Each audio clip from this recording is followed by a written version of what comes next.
31 জুলাই সিলেটের কোম্পানিগঞ্জ, গোয়াইনঘাট ও জৈন্তাপুরে জুলাই পদযাত্রা ও সমাবেশ করে এনসিপি। এতে অংশ নেন দলটির কেন্দ্রীয় মুখ্য সমন্বয়ক নাসিরউদ্দিন পাটোয়ারী, উত্তরাঞ্চলের মুখ্য সংগঠক সার্জিস আলম, সংসদ সদস্য ও নারী শক্তির কেন্দ্রীয় সদস্য সচিব মাহমুদা মিতু।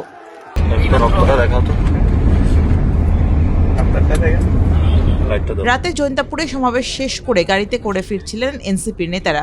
এ সময় নিজের গাড়ি বহরে হামলার ঘটনা ঘটে বলে অভিযোগ করেন নাসিরউদ্দিন পাটোয়ারী। জানান তার গাড়ির কাঁচ ভাঙচুর করা হয়েছে। এতে ভাঙা কাচে আহত হন নাসিরউদ্দিন পাটোয়ারী এবং তার সঙ্গে থাকা একজন। দুজনেরই হাত থেকে রক্তপাত হয়।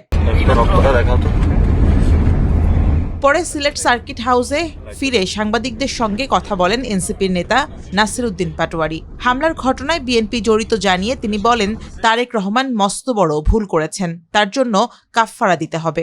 আমি স্টেজ থেকে নেমে 2-3 মিনিট গাড়ি ক্রস করার পরে বিকট একটা সাউন্ড হলো। প্রথমে আমি দেখলাম আমার সাথে ঘুরছিল, তার হাত রক্তাক্ত। পরে দেখি আমিও ব্যথা অনুভব করলাম। দেখে পুরা ইটের দাগটা হলো, এখানে হলো একদম ইটের দাগটা হয়ে গেছে।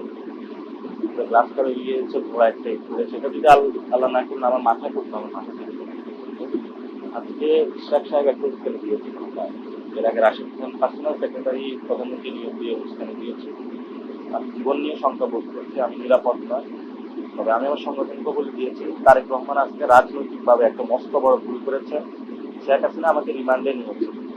সবকিছু পড়াশোনা কেরিয়ার বাদ দিয়ে শেখ হাসিনাকে বাংলাদেশে দেখা গেছে। তারেক রহমান, আপনি মস্ত বড় ভুল করেছেন, এই জন্য আপনার কাফফারা দিতে হবে। এমন কাফফারা দিতে হবে যে কাফফারা আপনি কখনো প্র্যাকটিস করেন। তবে হামলার ঘটনাকে পুরোপুরি ভুয়া বলছে পুলিশ। পুলিশ পাহারায় এনসিপির কেন্দ্রীয় নেতাদের জৈন্তাপুর সীমানা পার করে দেওয়া হয়েছে বলে জানান পুলিশ কর্মকর্তারা।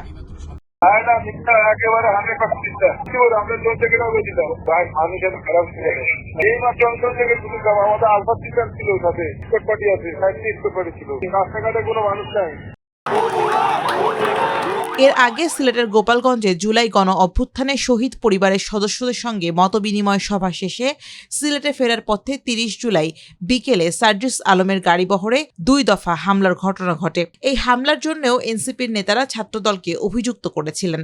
গত 28 জুলাই হবিগঞ্জে জুলাই পদযাত্রা কর্মসূচিতেও এনসিপির নেতাদের ওপর হামলার ঘটনা ঘটেছিল।